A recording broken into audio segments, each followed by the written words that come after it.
2 ശമൂവേലിന്റെ പുസ്തകം 14-ാം അധ്യായം. രാജാവിൻ്റെ മനസ്സ് അബ്ശാലോമിൻ്റെ നേരെ ചാഞ്ഞിരിക്കുന്നെന്ന് സെരൂയയുടെ മകനായ യോവാബ് അറിഞ്ഞപ്പോൾ തെക്കോവിലേക്ക് ആളയച്ച് അവിടെ നിന്ന് വിവേകവതിയായ ഒരു സ്ത്രീയെ വരുത്തി അവളോട്, മരിച്ചുപോയവനെക്കുറിച്ച് ഏറിയ നാളായിട്ട് ദുഃഖിച്ചുകൊണ്ടിരിക്കുന്ന ഭാര്യയുടെ ഭാവത്തിൽ നീ ദുഃഖം നടിച്ചും ദുഃഖവസ്ത്രം ധരിച്ചും തൈലം പൂശാതെയും രാജാവിൻ്റെ അടുക്കൽ ചെന്ന് അവനോട് ഇന്നിന്ന പ്രകാരം സംസാരിക്കണം എന്ന് പറഞ്ഞു. യോവാബ് വാചകം അവൾക്ക് ഉപദേശിച്ചു കൊടുത്തു. ഇങ്ങനെ തെക്കോവക്കാരത്തിയായ സ്ത്രീ രാജാവിനോട് സംസാരിപ്പാൻ ചെന്ന് സാഷ്ടാംഗം വീണ് നമസ്കരിച്ചു. രാജാവെ രക്ഷിക്കണമേ എന്ന് പറഞ്ഞു. രാജാവ് അവളോട് നിനക്ക് എന്തു വേണമെന്ന് ചോദിച്ചതിന് അവൾ പറഞ്ഞത്, അടിയനൊരു വിധവയാകുന്നു, ഭർത്താവ് മരിച്ചുപോയി. എന്നാൽ അടിയന് 2 പുത്രന്മാർ ഉണ്ടായിരുന്നു. അവർ വയലിൽ വെച്ച് തമ്മിൽ കലഹിച്ചു. അവരെ പിടിച്ചു മാറ്റുവാൻ ആരുമില്ലായ്ക കൊണ്ട് ഒരുത്തൻ മറ്റവനെ അടിച്ചുകൊന്നു. കുലം മുഴുവനും അടിയൻ്റെ നേരെ എഴുന്നേറ്റു. സഹോദരഘാതകനെ ഏൽപ്പിച്ചു തരിക, അവൻ കൊന്ന സഹോദരൻ്റെ ജീവനുപകാരം അവനെ കൊന്ന് അങ്ങനെ അവകാശിയെയും നശിപ്പിക്കട്ടെ എന്ന് പറയുന്നു. ഇങ്ങനെ അവർ എൻ്റെ ഭർത്താവിന് പേരും സന്തതിയും ഭൂമിയിൽ വെച്ചേക്കാതെ എനിക്ക് ശേഷിച്ചിരിക്കുന്ന കനലും കെടുത്തു കളവാൻ ഭാവിക്കുന്നു. രാജാവ് സ്ത്രീയോട്, നിന്റെ വീട്ടിലേക്ക് പോക, ഞാൻ നിന്റെ കാര്യത്തിൽ കൽപ്പന കൊടുക്കുമെന്ന് പറഞ്ഞു. ആ തെക്കോവക്കാരത്തി ആ രാജാവിനോട്, എൻ്റെ യജമാനായ രാജാവെ, കുറ്റം എൻ്റെ മേലും എൻ്റെ പൃഥുഭവനത്തിന്മേലും ഇരിക്കട്ടെ, രാജാവിനും സിംഹാസനത്തിനും കുറ്റമില്ലാതെ ഇരിക്കട്ടെ എന്ന് പറഞ്ഞു. അതിന് രാജാവ്, നിന്നോട് വല്ലതും പറയുന്നവൻ എൻ്റെ അടുക്കൽ കൊണ്ടുവരിക, അവൻ പിന്നെ നിന്നെ തൊടുകയില്ലെന്ന് പറഞ്ഞു. രക്തപ്രതികാരകൻ അധികം സംഹാരം ചെയ്യുകയും എൻ്റെ മകനെ അവർ നശിപ്പിക്കുകയും ചെയ്യാതിരിക്കേണ്ടതിന് രാജാവ് ദൈവമായ യഹോവയെ ഓർക്കണമേ എന്നവൾ പറഞ്ഞു. അതിനവൻ, യഹോവയാണ, നിൻ്റെ മകൻ്റെ ഒരു രോമം പോലും നിലത്ത് വീഴുകയില്ലെന്ന് പറഞ്ഞു.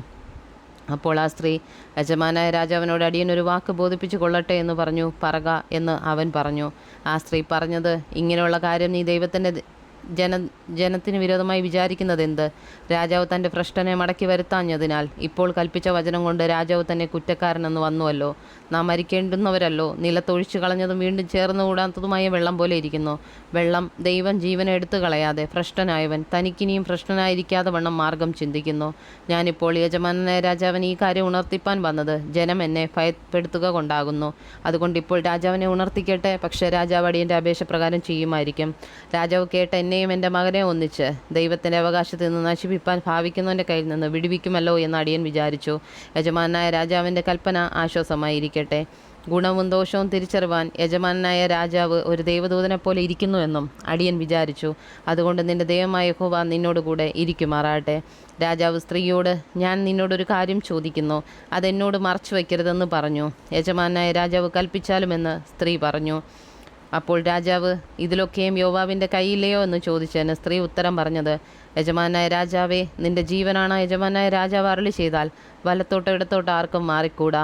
നിന്റെ ഭൃത്യനായ യോവാബ് തന്നെയാകുന്നു ഇത് അടിയനോട് കൽപ്പിച്ചത്. അവൻ തന്നെ ഈ വാചകമൊക്കെയും അടിയൻ ഉപദേശിച്ചു തന്നത്. കാര്യത്തിൻ്റെ രൂപം മാറ്റേണ്ടതിന് നിന്റെ ഭൃത്യനായ യോവാബ് ഇത് ചെയ്തിരിക്കുന്നു. എന്നാൽ ഭൂമിയിലുള്ളതൊക്കെയും അറിവാൻ ഒരു ദൈവദൂതൻ്റെ ജ്ഞാനത്തിനൊത്തവണ്ണം എൻ്റെ യജമാനൻ ജ്ഞാനമുള്ളവനാകുന്നു.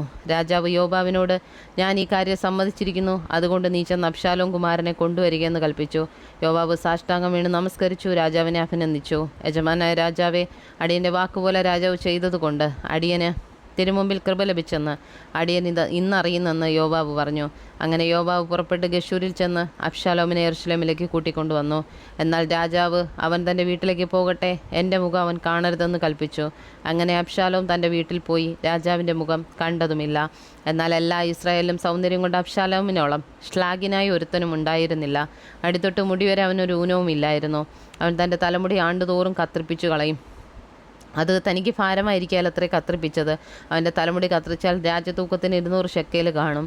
അബ്ശാലോമിന് 3 പുത്രന്മാരും താമാർ എന്നു പേരുള്ള ഒരു മകളും ജനിച്ചിരുന്നു. അവൾ സൗന്ദര്യമുള്ള സ്ത്രീയായിരുന്നു. രാജാവിൻ്റെ മുഖം കാണാതെ അബ്ശാലോം 2 സംവത്സരം മുഴുവൻ യെരൂശലേമിൽ പാർത്തു. ആകയാൽ അബ്ശാലോം യോവാബിനെ രാജാവിൻ്റെ അടുക്കൽ ആളയക്കേണ്ടൻ അവനെ വിളിപ്പാൻ ആളയച്ചു. എന്നാൽ അവൻ അവൻ്റെ അടുക്കൽ ചെന്നില്ല. രണ്ടാമത് പറഞ്ഞയച്ചിട്ടും അവൻ ചെന്നില്ല. അതുകൊണ്ട് അവൻ തൻ്റെ ഭൃത്യന്മാരോട്, എൻ്റെ നിലത്തിനരികെ യോവാബിനൊരു നിലമുണ്ടല്ലോ, അതിൽ യവം വിളഞ്ഞു കിടക്കുന്നു. നിങ്ങൾ ചെന്ന് അത് തീ വെച്ച് ചുട്ടുകളവീൻ എന്ന് പറഞ്ഞു.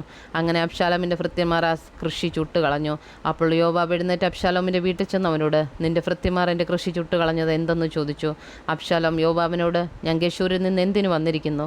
ഞാൻ അവിടെ തന്നെ പാർത്തിരുന്നെങ്കിൽ കൊള്ളായിരുന്നു എന്ന് രാജാവിനോട് പറവാൻ നിന്നെ അവൻ്റെ അടുക്കൽ അയക്കേണ്ടതിന് നീ ഇവിടെ വരണമെന്ന് ഞാൻ പറഞ്ഞയച്ചുവല്ലോ. എനിക്കിപ്പോൾ രാജാവിൻ്റെ മുഖം കാണണം, എന്നിൽ കുറ്റമുണ്ടെങ്കിൽ അവൻ എന്നെ കൊല്ലട്ടെ എന്ന് പറഞ്ഞു.